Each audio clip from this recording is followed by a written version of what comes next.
ভাবুন তো, লাখ লাখ টাকা আর আরেকটা বাচ্চার জীবনের একদম অমূল্য ১২ বা ১৪টা বছর একটা স্বনামধন্য ইলিট স্কুলে খরচ করা হলো। ঢাকার অনেক অভিভাবকই তো ঠিক এই স্বপ্নটাই দেখেন। ঠিক, কিন্তু এত কিছুর পর যদি হঠাৎ কেউ জানতে পারে যে আন্তর্জাতিক বিশ্ববিদ্যালয়গুলোতে সরাসরি ভর্তির জন্য সেই স্কুলের কোনো অফিসিয়াল বা স্বীকৃত অ্যাক্রেডিটেশনই নেই, তখন ব্যাপারটা কেমন দাঁড়াবে? এটা তো রীতিমতো আতঙ্কের একটা ব্যাপার। পুরো বিনিয়োগটাই তো তখন ঝুঁকির মুখে পড়ে যায়। একদম তাই। মে ২০২৬-এর এই সময়ে দাঁড়িয়ে ঢাকার প্রতিটি ড্রয়িং রুমে এখন মনে হয় সবচেয়ে উত্তপ্ত বিতর্কের বিষয় হলো এটা। সন্তানের জন্য সঠিক স্কুল আসলে কোনটি? হ্যাঁ, আর তাই আজকের এই গভীর আলোচনায় আমরা ঢাকার শীর্ষ ইংলিশ মিডিয়াম স্কুলগুলোর ওই যে চকচকে ব্রোশিওর আর পুরনো সুনামের দেওয়াল, সেটা ভেঙে ভেতরের আসল চিত্রটা একটু দেখার চেষ্টা করব। আর এই আসল চিত্রটা দেখার জন্য আবেগের চেয়ে বস্তুনিষ্ঠ ডেটা কিন্তু অনেক বেশি প্রয়োজন, বিশেষ করে আমাদের ঢাকার মতো একটা শহরে। ঠিক বলেছেন, কারণ এখানে তো গলিতে গলিতে স্কুল গড়ে উঠেছে, তাই না? হ্যাঁ, আবার অনেক পুরনো স্কুলগুলোর বিশাল ঐতিহ্যও রয়েছে, কিন্তু মুশকিল হল সেই অনুপাতে যাচাইযোগ্য এবং স্বচ্ছ তথ্যের অভাব প্রবল। একজন অভিভাবক যখন সিদ্ধান্ত নিতে যান, তিনি মূলত অন্য অভিভাবকদের মুখের কথার ওপরে নির্ভর করেন, যা অনেক সময় বেশ বিভ্রান্তিকর হতে পারে। আচ্ছা। আর ঠিক এই কারণেই আজকের এই আলোচনার ভিত্তি হিসাবে আমরা ২৫শে এপ্রিল ২০২৬-এ প্রকাশিত একটি র্যাঙ্কিং বেছে নিয়েছি। স্কুল অ্যাডমিশন বিডি বা school-admission-bd.com থেকে নেয়া ডেটা। একদম। এটি অত্যন্ত সময়োপযোগী, পাবলিক ডেটা চালিত এবং একটা গবেষণা ভিত্তিক র্যাঙ্কিং। আলোচনার শুরুতে আমাদের মিশনটা খুব পরিষ্কার করা দরকার। অবশ্যই। কার ক্যাম্পাসে কত দামি গাড়ি এসে থামে বা কোন স্কুলের নাম সমাজে কত বেশি প্রচলিত, সেটা আমাদের দেখার বিষয় নয়। আমাদের লক্ষ্য হল কোন স্কুল জনসমক্ষে নিজেদের সম্পর্কে কতটা স্বচ্ছ তথ্য প্রকাশ করে। ট্রান্সপারেন্সি। ঠিক, এবং একাডেমিক রেজাল্ট থেকে শুরু করে ক্যাম্পাসের নিরাপত্তা পর্যন্ত সব মিলিয়ে কারা আসলে একটি সুষম পরিবেশ দিচ্ছে সেটা বিশ্লেষণ করা। আচ্ছা, চলুন বিষয়টা একটু খুলে বলা যাক। নিশ্চয়ই। তবে যে কোনো ডেটাবেস বা তালিকা দেখার আগে তার পেছনের সায়েন্স বা পদ্ধতিটা কিন্তু বুঝতে হবে। ব্যাকগ্রাউন্ডটা জানা জরুরি। হ্যাঁ, কারণ পদ্ধতি না বুঝলে শুধুমাত্র ১, ২ বা ৩ নম্বর র্যাঙ্ক দেখে বিভ্রান্ত হওয়ার একটা বিশাল ঝুঁকি থাকে। এই র্যাঙ্কিংটা কিভাবে করা হয়েছে সেটা জানা সবচেয়ে জরুরি। এটা অনেকটা সুপার শপ থেকে সুন্দর প্যাকেটের খাবার কেনার মতো। দারুণ উপমা, তাই না? আমরা অনেক সময় খাবারের চকচকে মোড়ক দেখে আকৃষ্ট হই, কিন্তু আসল সত্যটা লুকিয়ে থাকে প্যাকেটের পেছনে থাকা ওই যে নিউট্রিশনাল লেভেল বা পুষ্টিগুণের ছোট্ট তালিকায়। একদম ঠিক। স্কুলগুলোর ক্ষেত্রেও শুধু পুরনো নাম বা বিশাল গেট দেখে লাভ নেই, পারফরমেন্সের পুষ্টিগুণ যাচাই করতে হবে। একদম ঠিক বলেছেন। আর উপমাটা যদি আমি আরেকটু এগিয়ে নিই, অনেক সময় যেমন খাবারে ক্ষতিকর চিনির পরিমাণকে অর্গ্যানিক কেইন সিরাপ বলে সুন্দর নাম দিয়ে লুকিয়ে রাখা হয়। হ্যাঁ হ্যাঁ, ঠিক। তেমনি অনেক স্কুল তাদের দুর্বল ইউনিভার্সিটি প্লেসমেন্ট রেট বা ধরুন শিক্ষক স্বল্পতার বিষয়টি ডিবেট ক্লাবের বা কালচারাল প্রোগ্রামের সুন্দর সুন্দর ছবি দিয়ে ঢেকে রাখে। এটা তো খুব সাধারণ একটা ট্রিক। হ্যাঁ, তো এই র্যাঙ্কিংয়ের ভিত্তি হল ১০০ নম্বরের একটি স্কেল, যা ১১টি সুনির্দিষ্ট মানদণ্ডের উপর দাঁড়িয়ে আছে। আচ্ছা, তো সবচেয়ে বেশি ওজন কিসে দেওয়া হয়েছে? সবচেয়ে বেশি ওজন দেওয়া হয়েছে একাডেমিক রেপুটেশন বা একাডেমিক সুনামে, যেখানে ২০ নম্বর বরাদ্দ। ২০ নম্বর, আচ্ছা। আর এর ঠিক পরে ১২ নম্বর রয়েছে টিচার কোয়ালিটি বা শিক্ষকদের মানের ওপর। আচ্ছা, দাঁড়ান, এখানে আমি আপনাকে একটু থামাই। হ্যাঁ, বলুন। একাডেমিক রেজাল্টে ২০ নম্বর থাকাটা খুব স্বাভাবিক, কিন্তু টিচার কোয়ালিটিতে এত বেশি নম্বর কেন? আধুনিক যুগে যেখানে ইন্টারনেটের সব পড়া বা লেকচার সহজেই পাওয়া যায়, সেখানে শিক্ষকের মান কি সত্যি এত বড় কোনো পার্থক্য তৈরি করে? বিশাল পার্থক্য তৈরি করে। কারণ একটা স্কুলে যতই বিশ্বমানের কারিকুলাম, বিশাল লাইব্রেরি বা অত্যাধুনিক ল্যাব থাকুক না কেন, একজন দক্ষ শিক্ষক ছাড়া সেই কারিকুলাম শিক্ষার্থীদের মস্তিষ্কে কার্যকরভাবে পৌঁছায় না। বুঝতে পারছি। আর এই ডেটাগুলো কিন্তু স্কুলগুলোর মন গড়া দাবি থেকে নেওয়া হয়নি। তাহলে সোর্স কি? এগুলো সংগ্রহ করা হয়েছে সম্পূর্ণ পাবলিক সোর্স থেকে, অর্থাৎ স্কুল ও নিজেদের website, British Council, Cambridge, IB এবং CIS বা NEASC এর মতো আন্তর্জাতিক অ্যাক্রেডিটেশন বডিগুলোর প্রকাশ করা তথ্য থেকে। আচ্ছা, এই সিআইএস বা এনইএএসসি অ্যাক্রেডিটেশন জিনিসটা আসলে কি? মানে সাধারণ অভিভাবকরা তো এই টর্মগুলোর সাথে খুব একটা পরিচিত নন। এটা কি শ্রেপ দেয়ালে ঝুলিয়ে রাখার মতো কোনো সার্টিফিকেট? হ্যাঁ, মোটেও না। সিআইএস বা কাউন্সিল অফ ইন্টারন্যাশনাল স্কুলসের অ্যাক্রেডিটেশন থাকার মানে হলো ওই স্কুলের ট্রান্সক্রিপ্ট বা রেজাল্ট শিট বিদেশের শীর্ষ বিশ্ববিদ্যালয়গুলো কোনো দ্বিতীয় স্তরের যাচাই বাছাই ছাড়াই সরাসরি গ্রহণ করবে। তাই নাকি? এটা তো বিশাল ব্যাপার। হ্যাঁ, এটি একটি অত্যন্ত কঠিন আন্তর্জাতিক মানদণ্ড যা স্কুলের কারিকুলাম থেকে শুরু করে ম্যানেজমেন্ট এমনকি ফিনান্সিয়াল স্টেবিলিটি সবকিছু অডিট করার পর দেওয়া হয়। তবে এখানে সবচেয়ে চমকপ্রদ বিষয়টা হলো র্যাঙ্কিংয়ের মিসিং ডেটা রুল বা তথ্য ঘাটতির নিয়ম। আচ্ছা, এই নিয়মটা কিভাবে কাজ করে? যদি কোনো স্কুল তাদের সঠিক টিউশন ফি, সাম্প্রতিক পাশের হার বা অন্যান্য গুরুত্বপূর্ণ ডেটা তাদের ওয়েবসাইটে বা জনসম্মুখী প্রকাশ না করে, তবে এই গবেষণায় অনুমান করে তাদের কোনো নম্বর বসিয়ে দেওয়া হয়নি। মানে কোনো বেনিফিট অফ ডাউট দেওয়া হয়নি? একদম না, বরং তাদের স্কোর বেশ রক্ষণশীলভাবে ধরা হয়েছে। সহজ কথায়, তথ্য লুকানোর কারণে বা তথ্য না দেওয়ার কারণে তারা সরাসরি পয়েন্ট হারিয়েছে। আচ্ছা, দাঁড়ান। এখানে আমার একটা পাল্টা প্রশ্ন আছে। হ্যাঁ, এটা কি একটু অবিচার হয়ে গেল না? ধরুন, ঢাকার বুকে অত্যন্ত স্বনামধন্য একটি স্কুল, যাদের ছাত্ররা হয়তো নিয়মিত অক্সফোর্ড বা এমআইটি যাচ্ছে, কিন্তু তাদের হয়তো একজন অনসাইটি এক্সিকিউটিভ আছেন যিনি সময় মতো ওয়েবসাইটটা আপডেট করেননি। একটা সামান্য অ্যাডমিনিস্ট্রেটিভ ভুলের কারণে ওই স্কুলের এত বছরের লিগ্যাসিকে পেনাল্টি দেওয়াটা কি যৌক্তিক হলো? হ্যাঁ, যৌক্তিক। কেন? কারণ আজকের যুগে পাবলিক ট্রান্সপারেন্সি বা জনসম্মুখে স্বচ্ছতা কোনো ঐচ্ছিক বিষয় নয়, এটি বাধ্যতামূলক। একটি আধুনিক শিক্ষা প্রতিষ্ঠান তাদের ভর্তিচ্ছু শিক্ষার্থী এবং অভিভাবকদের কাছে কতটা দায়বদ্ধ সেটা তাদের তথ্য প্রকাশের মাধ্যমেই প্রমাণিত হয়। Point valid. আপনি যদি ডেটা লুকিয়ে রাখেন বা আপডেট না করেন, তার মানে আপনি সচেতনভাবে মূল্যায়ন প্রক্রিয়াকে বাধাগ্রস্ত করছেন।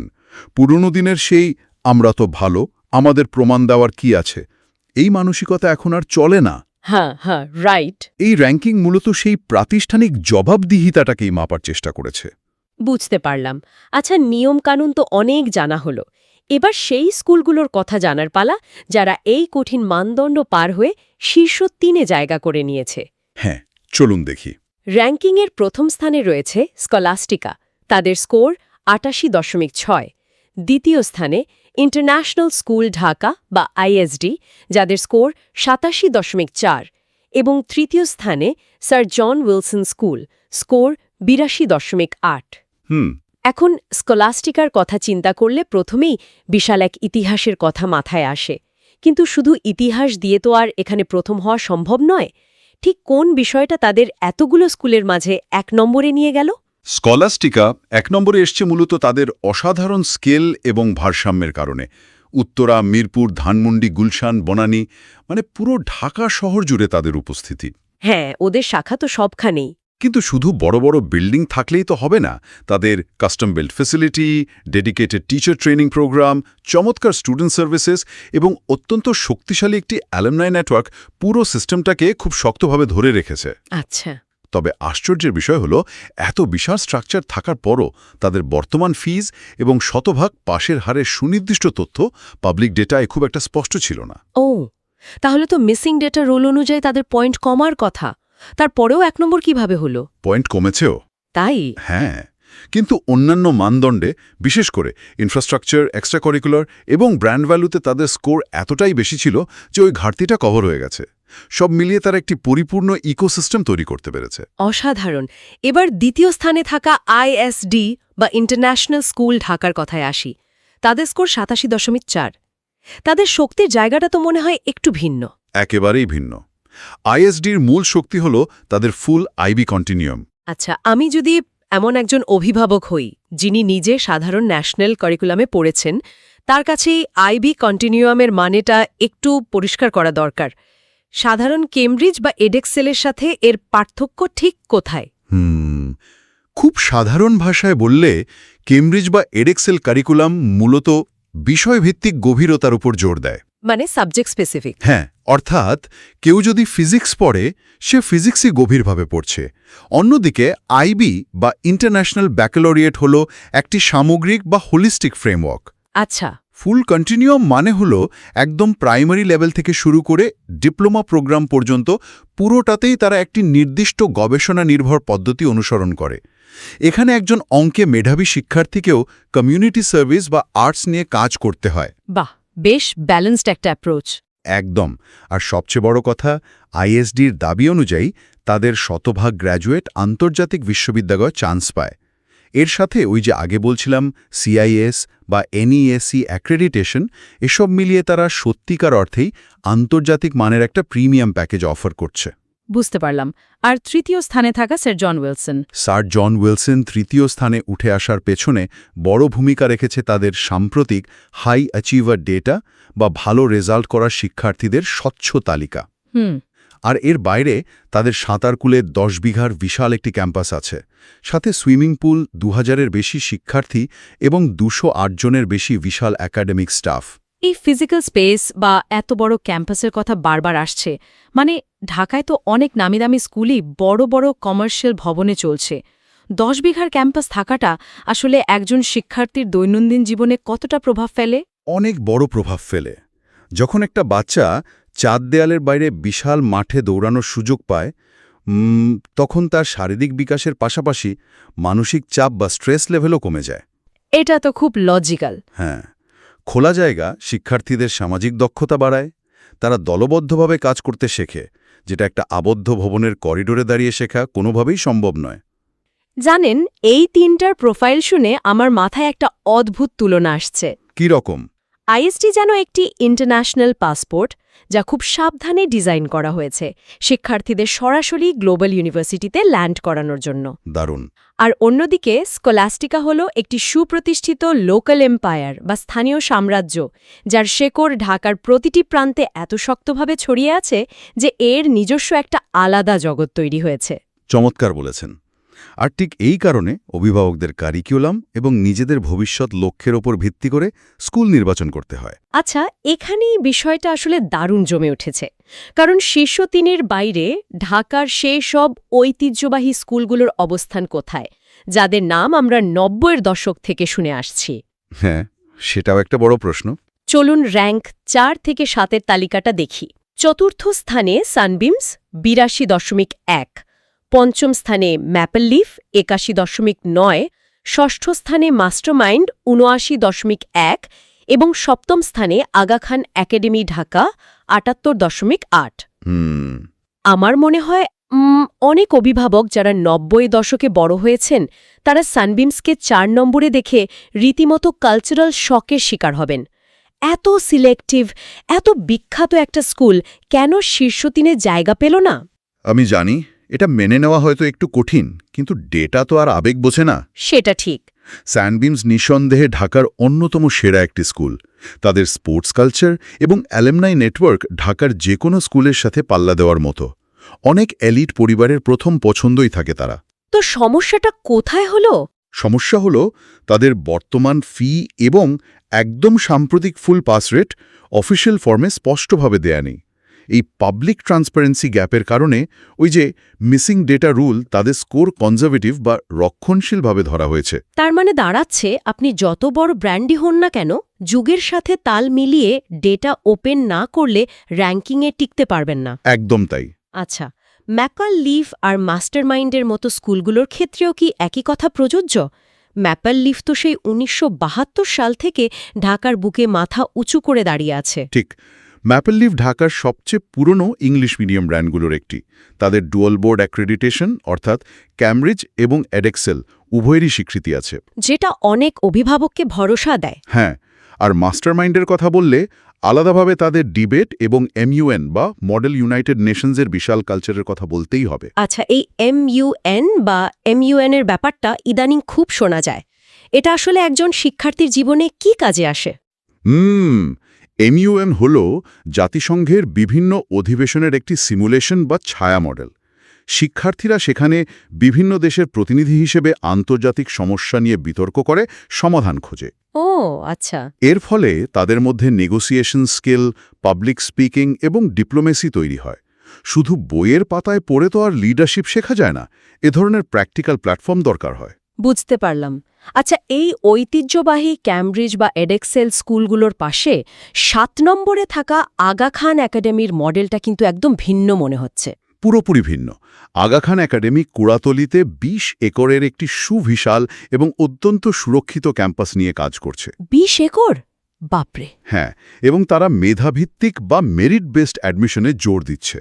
তাদের মূল লক্ষ্য হল আইবি কারিকুলামের মাধ্যমে একটি হোলিস্টিক লিডারশিপ বা সামগ্রিক নেতৃত্ব বিকাশের মডেল তৈরি করা। একটা ভবনের মধ্যে আটকে থাকা স্কুলের চেয়ে এই ধরনের বিশাল পরিবেশ শিক্ষার্থীদের স্বাধীনভাবে চিন্তা করতে শেখায়। সত্যি বলতে ২০ একরের ক্যাম্পাস তো ঢাকার বুকের রীতিমতো এক টুকরো স্বর্গ। কিন্তু বাস্তবতার দিক থেকে চিন্তা করলে সবার তো আর এত বড় ক্যাম্পাস বা ওই পর্যায়ের বাজেট থাকে না। ঠিক। দৈনন্দিন যাতায়াত এবং অন্যান্য ব্যবহারিক সুবিধার দিক থেকে কোন স্কুলগুলো সেরা দশে আছে? অষ্টম স্থানে প্লেপেন ৭৭.৫, নবম স্থানে বাংলাদেশ ইন্টারন্যাশনাল টিউটোরিয়াল বা বিআইটি ৭৬.৮ এবং দশম স্থানে একাডেমিয়া স্কুল ৭৪.৯। যদি আমরা এটাকে বৃহত্তর প্রেক্ষাপটে দেখি তাহলে বুঝতে পারব এই স্কুলগুলো কেন এই তালিকায় এত গুরুত্বপূর্ণ। প্লেপেনের কথাই ধরুন। হ্যাঁ, অনেকেই হয়তো ভাববেন তারা কিভাবে টপ 10 এ এলো। ঠিক, কিন্তু তাদের ডেটা বলছে শুধু ক্লাসরুম নয়, তাদের চমৎকার ল্যাব, মেডিকেল সাপোর্ট এবং ডেডিকেটেড হেলথ সেন্টার আছে। স্কুলে হেলথ সেন্টার থাকাটা কি খুব অস্বাভাবিক কিছু? ঢাকার প্রেক্ষাপটে হ্যাঁ, অনেক স্কুলেই শুধু একটা ফার্স্ট এড বক্স থাকে, কিন্তু একজন পেশাদার নার্স বা ডাক্তার সহ হেলথ সেন্টার থাকাটা একজন অভিভাবকের জন্য বিশাল মানসিক শান্তির কারণ। সেটা তো বটেই। আর বিআইটির ক্ষেত্রে বিষয়টা কি? তাদের উত্তরায় বিশাল ক্যাম্পাস আছে জানি, কিন্তু আর কি ডেটা তাদের এগিয়ে রাখল? তাদের সবচেয়ে আকর্ষণীয় ডেটাটি হল তাদের স্টুডেন্ট টিচার রেশিও। প্রকাশিত তথ্য অনুযায়ী সেখানে প্রতি ১৫ জন শিক্ষার্থীর জন্য একজন শিক্ষক রয়েছেন। একটু থামুন, ১৫:১, মানে একটা ক্লাসে মাত্র ১৫ জন শিক্ষার্থীর জন্য একজন শিক্ষক? হ্যাঁ, একদম। এটা তো প্রায় অবিশ্বাস্য, যেখানে আমরা সাধারণত ৩০ বা ৪০ জনের ক্লাসরুম দেখে অভ্যস্ত। একদম ঠিক। আর এই অনুপাতটা কেন এত গুরুত্বপূর্ণ জানেন? কেন?